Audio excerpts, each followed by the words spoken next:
Kota Banyuwangi adalah ibu kota dari Kabupaten Banyuwangi yang terletak di ujung timur Pulau Jawa, Provinsi Jawa Timur, Indonesia. Wilayah ini dikenal juga dengan julukan The Sunrise of Java karena menjadi titik paling timur di Pulau Jawa. Kabupaten ini memiliki luas sekitar 5.782,5 km persegi, menjadikannya salah satu kabupaten terluas di Provinsi Jawa Timur. Garis pantainya membentang sekitar 175,8 km dan mencakup pulau-pulau kecil di sekitarnya. Kabupaten Banyuwangi memiliki populasi lebih dari 1,7 juta jiwa dan Kota Banyuwangi sendiri sebagai pusat pemerintahan memiliki puluhan ribu penduduk di kawasan kotanya.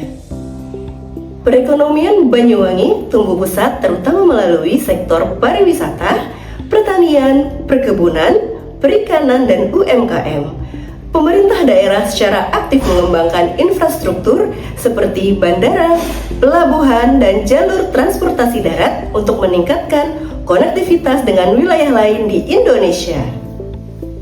Kabupaten Banyuwangi menerapkan Smart City pada pertengahan tahun 2016 yang ditandai dengan peluncuran program Smart Kampung. Namun, sebelum bahas lebih lanjut tentang Kabupaten Banyuwangi sebagai role model Smart Governance, kami akan membahas masalah apa saja yang dihadapi oleh Kabupaten Banyuwangi sebelum bertransformasi.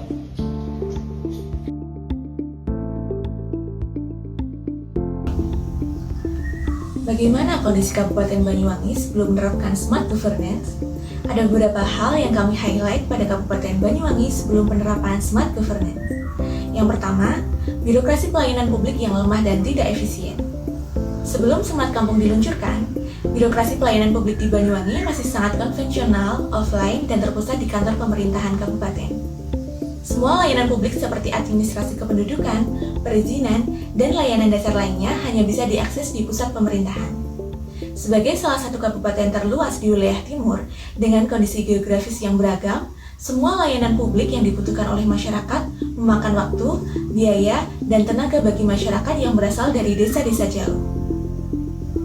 Permasalahan ini berdampak pada berbagai permasalahan lainnya seperti pelayanan lambat, mahal, akses layanan sulit bagi masyarakat desa, rendahnya kepuasan dan kepercayaan publik, terhambatnya pembangunan desa, serta meningkatnya beban sosial dan ekonomi masyarakat.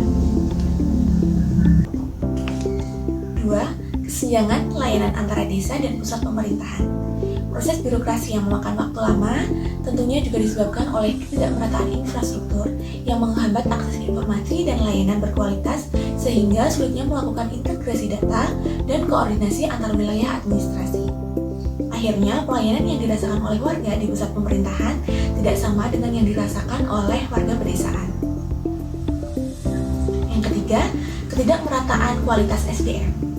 Terbatasnya infrastruktur ini juga berdampak pada ketidakmerataan kualitas SDM di pemerintahan dan masyarakat desa seperti kapasitas penggunaan teknologi, akses terhadap pendidikan, dan juga ekonomi kreatif dan literasi digital.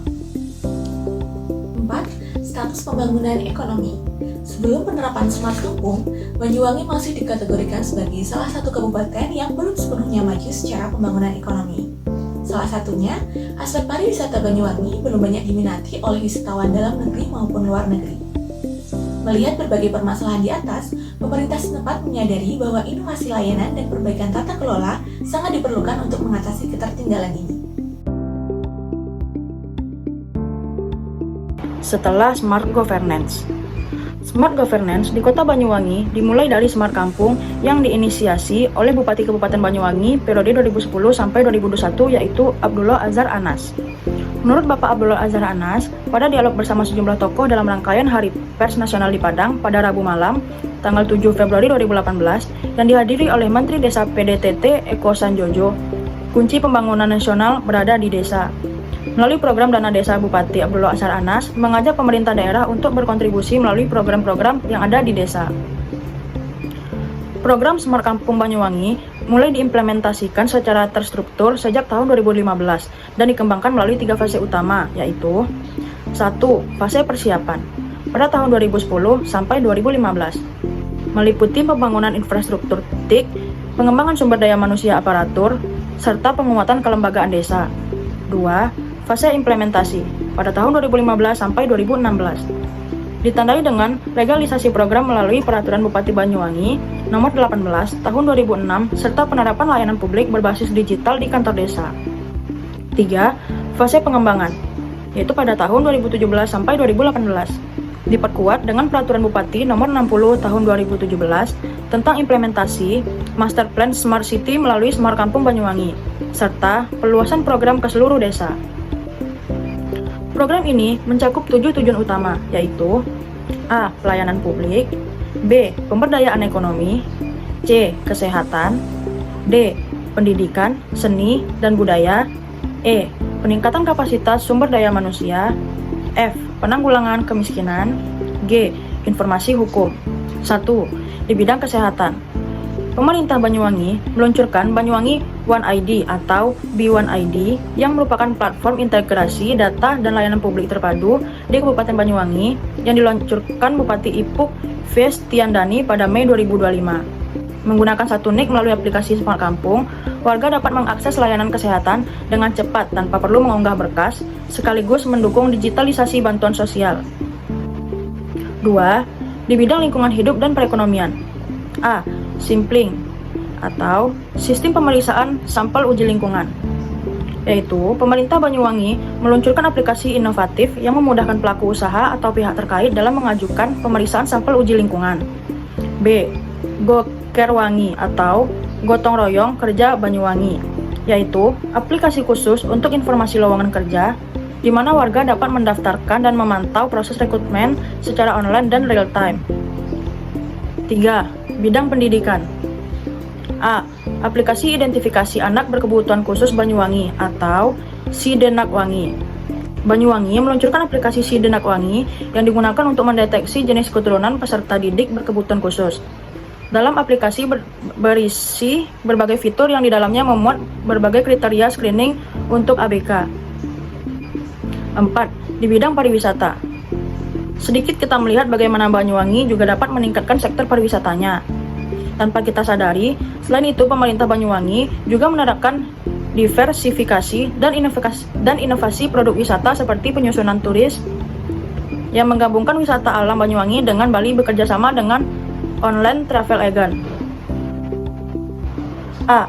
Banyuwangi Turis APPS, aplikasi terpadu yang menyediakan informasi destinasi, kuliner, event, hingga pemesanan tiket. B. Pemberdayaan masyarakat melalui program homestay naik kelas. Pemerintah kabupaten menjalankan pendekatan pemasaran yang modern, termasuk kampanye kreatif dan kolaborasi dengan influencer melalui strategi anti-mainstream tourist marketing. Untuk menjaga wisatawan, generasi muda in pariwisata di Banyuwangi cukup terkenal. C. Pemerintah Kabupaten Banyuwangi mulai secara sistematis mengembangkan pariwisata sebagai sektor utama pembangunan sejak 2012 dengan strategi promosi pariwisata termasuk penyelenggaraan festival tahunan yang terstruktur seperti Banyuwangi Festival dan Banyuwangi Tour de Ijen.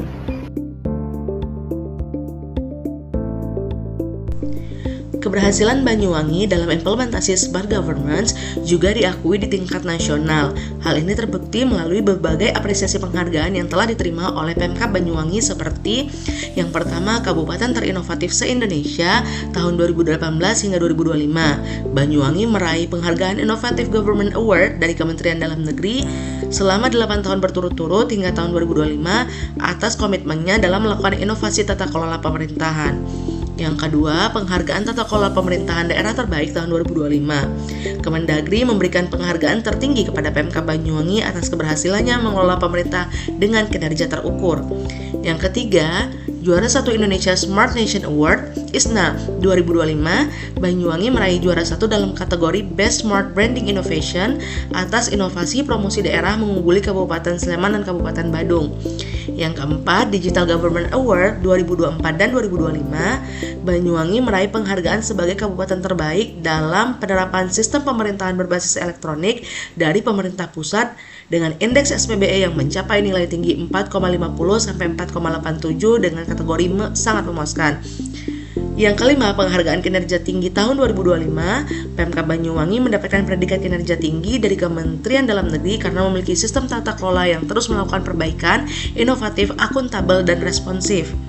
Yang keenam, penghargaan ISNA 2020 dalam kategori Smart Society.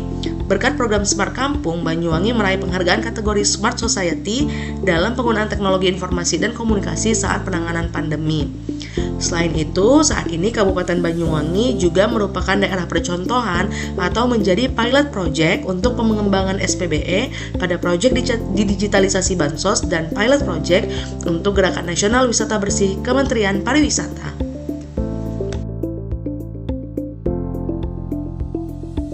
Alasan kami memilih Banyuwangi sebagai role model smart governance yaitu karena menurut kami Kabupaten Banyuwangi cukup dapat menggambarkan bahwa instansi kecil yang jauh dari pusat kota pun mampu untuk bertransformasi dan melakukan perbaikan.